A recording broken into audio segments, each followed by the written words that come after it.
అన్యాయం అక్రమాలు దోపిడీలు దురంతాలు ఎన్నేళ్లని నిలదీసినది ఈ రోజు. అణగారిన శ్రమశక్తిని ఆవేశం ఊపిరిగా కదిలించినది ఈ రోజు, తగిలించినది ఈ రోజు.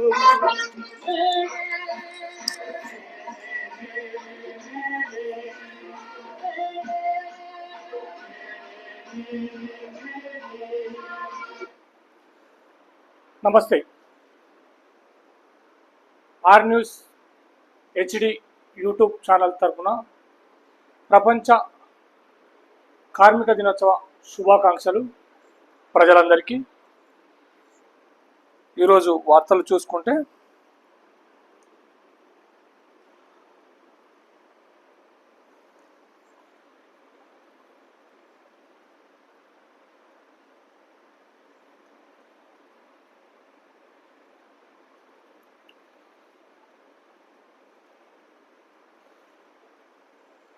కులగణనకు సై, జనాభా లెక్కలతో పాటే వివరాలు సేకరణ,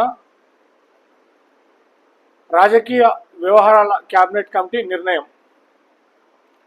స్వాతంత్రం వచ్చిన తర్వాత ఇదే తొలిసారి విపక్ష పాలిత రాష్ట్రాల ప్రక్రియపై కేంద్రం పెదవి విరుపు. మా ఒత్తిడి పనిచేసింది, ప్రతిపక్షం నిర్దిష్ట గడువుతో పూర్తి చేయాలని సూచన. నిన్న కులగణనకు సంబంధించినటువంటి వార్త. కేంద్రం కులగణన చేయాలటువంటి నిన్న తీసుకున్నటువంటి నిర్ణయాన్ని ఈరోజు ప్రధాన వార్తగా చూసుకుంటున్నాము. దేశంలో త్వరలో మొదలయ్యే జనాభా లెక్కల సేకరణతో పాటు కులగణన చేపట్టాలని కేంద్ర ప్రభుత్వం కీలక నిర్ణయం తీసుకుంది. ప్రధానమంత్రి నరేంద్ర మోడీ అధ్యక్షతన బుధవారం జరిగిన రాజకీయ వ్యవహారాల క్యాబినెట్ కమిటీ సిసిపిఏ సమావేశం దీనికి ఆమోద ముద్ర వేసింది. ఇటీవలి కాలంలో లోక్సభ ప్రతిపక్ష నేత రాహుల్ గాంధీ ఎక్కడ పర్యటించినా కులగణనపైనే ప్రధానంగా మాట్లాడుతున్నారు.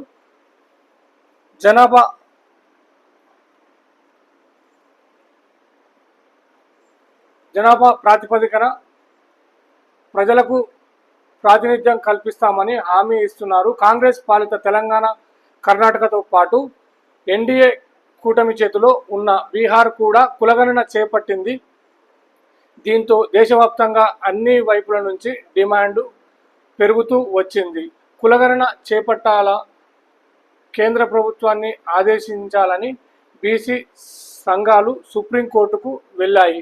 దాంతో పార్లమెంట్లో దీని గురించి వివిధ పక్షాల ప్రశ్నించినప్పుడు ప్రస్తుతం ఈ అంశం కోర్టులో ఉన్నందువల్ల స్పందించలేమని కేంద్రం పలుమార్లు సమాధానం ఇచ్చింది. ఈ ఏడాది చివరిలో బీహార్లో అసెంబ్లీ ఎన్నికల జరుగుతున్న తరుణంలో ఎట్టకేలకు ఓకే చెప్పింది. త్వరలోనే ఈ నిర్ణయం ఆచరణలోకి వస్తుందని ప్రభుత్వ వర్గాలు పేర్కొన్నాయి. ఇప్పటికే భాజపా లెక్కల సేకరణ ప్రక్రియ 5 ఏళ్లు ఆలస్యమైంది.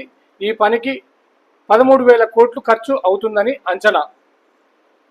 కాంగ్రెస్ ప్రభుత్వాలు ఇప్పటి వరకు కులగణనను వ్యతిరేకిస్తూ వచ్చాయని సమాచార ప్రసార శాఖల మంత్రి అశ్విని వైష్ణవ్ విలేకరుల సమావేశంలో చెప్పారు. స్వాతంత్రానంతరం ఏ జనగణనలోనూ కులగణన చేయలేదు. కులాల వారీగా లెక్కలపై క్యాబినెట్లో చర్చిస్తామని 2010లో అప్పటి ప్రధానమంత్రి మన్మోహన్ సింగ్ లోక్సభలో హామీ ఇచ్చారు. తెలంగాణ నమూనాను అనుసరించండి, అక్కడ లక్షల మందిని సంప్రదించి ప్రశ్నలు ఖరారు చేశారు. రిజర్వేషన్లపై 50% పరిమితి తొలగించేలా కూడా ఒత్తిడి తెస్తాం రాహుల్ గాంధీ చెప్పినటువంటి వార్త. కేంద్ర ప్రభుత్వం జాతీయ స్థాయిలో చేపట్టే కులగణనలో తెలంగాణ ప్రభుత్వం నమూనాను అనుసరించాలని కాంగ్రెస్ అగ్రనాయకుడు లోక్సభలో ప్రతిపక్ష నేత రాహుల్ గాంధీ డిమాండ్ చేశారు. ఆయన బుధవారం రాత్రి ఢిల్లీలోని ఏఐసిసి కార్యాలయంలో ఏర్పాటు చేసిన విలేకరుల సమావేశంలో మాట్లాడారు. మేము కులగణన చేసి చూపిస్తామని పార్లమెంట్లో చెప్పాం. రిజర్వేషన్లపై నిర్మించిన 50% కృత్రిమ గోడను కూడా కూలగొడతామని కూడా స్పష్టం చేశాము. ఇప్పటి వరకు కేవలం 4 జాతులే ఉన్నాయని చెబుతూ వచ్చిన ప్రధాని మోడీ అకస్మాత్తుగా 11 ఏళ్ల తర్వాత కులగణన ప్రకటించేశారు. దీనికి మేము పూర్తిగా మద్దతు పలుకుతున్నాం. రాహుల్ గాంధీ గారు చెప్పినటువంటి నిన్న ఏఐసిసి కార్యాలయంలో ప్రెస్ విలేకరుల సమావేశంలో మాట్లాడి మేము మద్దతు ఇస్తున్నాం అన్నట్టు చెప్పినటువంటి వార్త.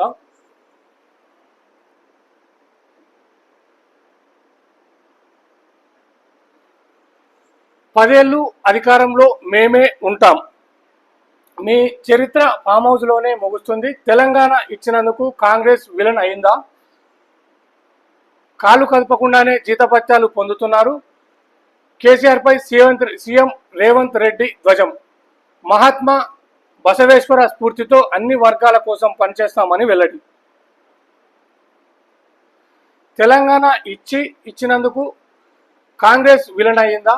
మరో 10 ఏళ్లు దోచుకోవడం ఆగిపోయిందన్న అక్కసుతో తెలంగాణ ఆగమైందని అంటారా అని ముఖ్యమంత్రి రేవంత్ రెడ్డి భరాస అధినేత మాజీ సీఎం కేసీఆర్ను ఉద్దేశించి ప్రశ్నించారు. 10 ఏళ్లు రాష్ట్రాన్ని దోచుకున్న కేసీఆర్కు కాంగ్రెస్ను విమర్శించే హక్కు లేదన్నారు. రవీంద్ర భారతిలో బుధవారం రాష్ట్ర ప్రభుత్వం నిర్వహించిన మహాత్మా బసవేశ్వర 892వ జయంతి వేడుకల్లో ఆయన ముఖ్య అతిథిగా పాల్గొన్నారు. బసవేశ్వర జయంతి కార్యాలయంలో మాట్లాడుతున్న సీఎం రేవంత్ రెడ్డి నిన్న రవీంద్ర భారతిలో జరిగినటువంటి మీడియా సమావేశంలో బసవేశ్వర జయంతి సందర్భంగా మాట్లాడినటువంటి వార్త ప్రధానంగా ఉన్నది. 36 గంటల్లో మాపై భారత్ సైనిక చర్య.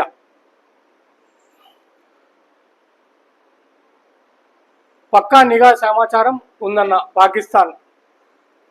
ఇస్లామాబాద్, కరాచీల నుంచి పిఓకేకు విమానాల నిలిపివేత. దాయాది దేశ విమానాలకు భారత గగనతల నిషేధం. సరిహద్దుల్లో కవ్వింపులపై పాక్కు భారత్ గట్టి హెచ్చరిక. మోదీ అధ్యక్షతన సిసిపిఏ భేటీ, సరిహద్దుపై సమీక్ష. నిన్న పాకిస్తాన్ మినిస్ట్రీ ఒకరు మాట్లాడినటువంటి సందర్భం పక్క సమాచారం ఉంది. దాడి ఏ క్షణమైనా 36 గంటల్లో దాడి చేయొచ్చు అని చెప్పి ఒక ప్రధాన న్యూస్ కనబడుతుంది మనకు వార్త.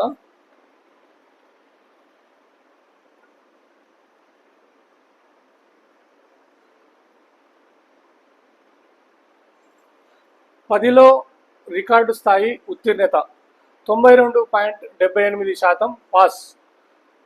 కరోనా 2 ఏళ్లు మినహాయిస్తే రాష్ట్రంలో ఇదే అత్యధికం. బాలికలదే పైచేయి. మహబూబాబాద్ జిల్లాకు ప్రథమ స్థానం, అట్టడుగున వికారాబాద్. ఫలితాలు విడుదల చేసిన సీఎం. జూన్ 3 నుంచి అడ్వాన్స్డ్ సప్లిమెంటరీ పరీక్షలు. నిన్న 10వ తరగతి పరీక్షల రిజల్ట్కు సంబంధించినటువంటి న్యూస్. 10th క్లాస్ పాస్ అయిన ప్రతి ఒక్క విద్యార్థికి శుభాకాంక్షలు. కంగ్రాచులేషన్స్ మీ అందరికీ.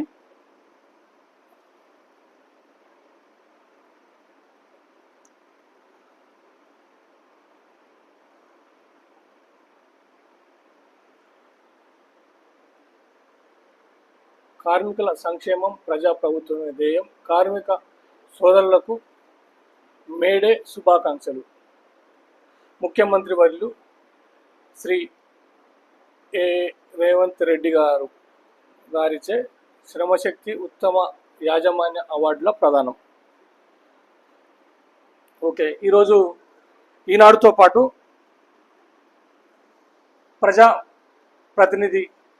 మన ప్రజాప్రతినిధి న్యూస్ను కూడా ఈరోజు మనం చదువుకుందాం.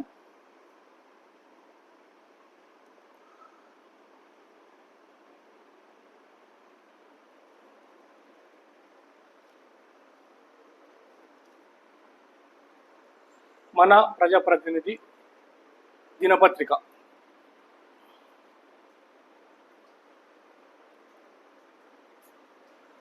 కాంగ్రెస్ విజయం, మోడీకి సీఎం రేవంత్ రెడ్డి థ్యాంక్స్. కేంద్ర ప్రభుత్వం నిర్ణయాన్ని తెలంగాణ ముఖ్యమంత్రి రేవంత్ రెడ్డి అభినందించారు. జనాభా లెక్కలతో పాటు కులగణన చేపట్టాలన్న కేంద్ర ప్రభుత్వం నిర్ణయాన్ని తెలంగాణ ముఖ్యమంత్రి రేవంత్ రెడ్డి అభినందించారు. ప్రధాని నరేంద్ర మోడీ, కేంద్ర కేబినెట్కు ఆయన ఈ సందర్భంగా ధన్యవాదాలు తెలిపారు. కేంద్ర నిర్ణయంతో కాంగ్రెస్ అగ్రనేత రాహుల్ గాంధీ విజన్ సాకారం కాబోతుందన్నారు. రాహుల్ గాంధీ విపక్షంలో ఉండి కూడా కేంద్ర విధానాన్ని ప్రభావితం చేశారు. దేశంలో కులగణన చేపట్టి తొలి రాష్ట్రం తెలంగాణ. రాహుల్ విజన్తో రాష్ట్రంలో కులగణన చేపట్టాం. కులగణన కోసం కాంగ్రెస్ పార్టీ దేశవ్యాప్తంగా పోరాడింది. రాష్ట్ర కాంగ్రెస్ నేతలు ఢిల్లీలోనూ ఆందోళన చేశారు. తెలంగాణ చేసింది దేశం అనుసరిస్తుందని మరోసారి రుజువైంది అని సీఎం రేవంత్ రెడ్డి పేర్కొన్నారు. మరోవైపు మంత్రులు, కాంగ్రెస్ నేతలు కూడా కేంద్ర ప్రభుత్వం నిర్ణయాన్ని స్వాగతించారు. కేంద్ర దేశవ్యాప్తంగా చేపట్టనున్న జనాభా లెక్కల్లో కులగణన చేస్తామనడం తెలంగాణ ప్రభుత్వం విజయమన్నారు మంత్రి పొన్నం ప్రభాకర్. రాహుల్ గాంధీ భారత్ జోడో యాత్ర సందర్భంగా సామాజిక అసమానతలు తొలగించడానికి దేశవ్యాప్తంగా కులగణన చేయాలని డిమాండ్ చేశారన్నారు. తెలంగాణ ప్రభుత్వం కులగణన చేసి దేశానికి దిక్సూచిగా మారిందన్నారు. కులగణన ఆధారంగా 42% రిజర్వేషన్లు పెంచుతూ చట్టం చేసిందని పొన్నం తెలిపారు. కులగణన కేంద్రం నిర్ణయం తెలంగాణ ప్రభుత్వం విజయమని టీపీసీసీ చీఫ్ మహేష్ కుమార్ గౌడ్ అన్నారు. జనగణనతో పాటు కులగణన నిర్వహిస్తామనడం హర్షించదగిన విషయమన్నారు. రాహుల్ ఆలోచన మేరకు రాష్ట్రంలో కులగణన సర్వే చేపట్టామన్నారు. కేంద్రం ఎట్టకేలకు ప్రజల ఒత్తిడితో కులగణనకు ఒప్పుకుందన్నారు. కేంద్ర ప్రభుత్వం అదే బాటలో తెలంగాణ ప్రభుత్వం ఆమోదించిన బీసీలకు 42% రిజర్వేషన్లు బిల్లుకు చట్టబద్ధత కల్పించాలని డిమాండ్ చేశారు. ఇక్కడ మరో వార్త చూసుకుంటే, ప్రజాప్రతినిధి దినపత్రికలో, మన ప్రజాప్రతినిధి దినపత్రికలో నిన్న కులగణన సంబంధించినటువంటి రిలీజ్ చేయడం, దాంట్లో రేవంత్ రెడ్డి గారు మోడీ గారికి థ్యాంక్స్ చెప్పారన్నట్టు వార్త. మరో 10 ఏళ్లు కేసీఆర్ ఫామ్ హౌస్కే పరిమితం, చర్చకు సిద్ధమా? సీఎం రేవంత్ రెడ్డి గారు అన్నటువంటి వార్త. బీఆర్ఎస్ అధినేత, విపక్ష నేత కేసీఆర్ పై తెలంగాణ ముఖ్యమంత్రి రేవంత్ రెడ్డి మరోసారి విరుచుకుపడ్డారు. ప్రభుత్వం అవాకులు చవాకులు పేలుతున్నారని ఆగ్రహం వ్యక్తం చేశారు. సంక్షేమ పాలనపై అసత్యాలు చెబుతూ ప్రజలను మభ్య పెడుతున్నారని విమర్శించారు. హైదరాబాద్లోని రవీంద్ర భారతిలో నిర్వహించిన బసవేశ్వర 892 జయంతి వేడుకల్లో సీఎం పాల్గొన్నారు. 10వ తరగతి పరీక్షా ఫలితాలను విడుదల చేశారు. సభలో కేసీఆర్ చేసిన కామెంట్స్కు సీఎం రేవంత్ గట్టి కౌంటర్ ఇచ్చారు. ప్రతిపక్ష నేత అయిన కేసీఆర్ ఎందుకు అసెంబ్లీకి రావటం లేదని ప్రశ్నించారు. ప్రజా సమస్యలను పట్టించుకోకుండా ఫామ్ హౌస్లోనే ఉంటూ పబ్బం గడుపుతున్నారని విమర్శించారు. ఇదే తీరులో రాబోయే తరాలకు ఏం సందేశం ఇవ్వాలనుకుంటున్నారని దుయ్యబట్టారు. అసలు బీఆర్ఎస్ ప్రతిపక్ష పాత్రే పోషించడం లేదని, ఆ పార్టీ నేతలకు ప్రజల సంక్షేమం సమస్యలు పట్టడం లేదని ఆరోపించారు. వచ్చే 10 ఏళ్లు కాంగ్రెస్ పార్టీయే అధికారంలో ఉంటుందని, కేసీఆర్ ఫామ్ హౌస్కే పరిమితం అవుతారని రేవంత్ రెడ్డి ఎద్దేవా చేశారు. మన ప్రజాప్రతినిధి దినపత్రికలో సీఎం గారు మాట్లాడినటువంటి వార్త.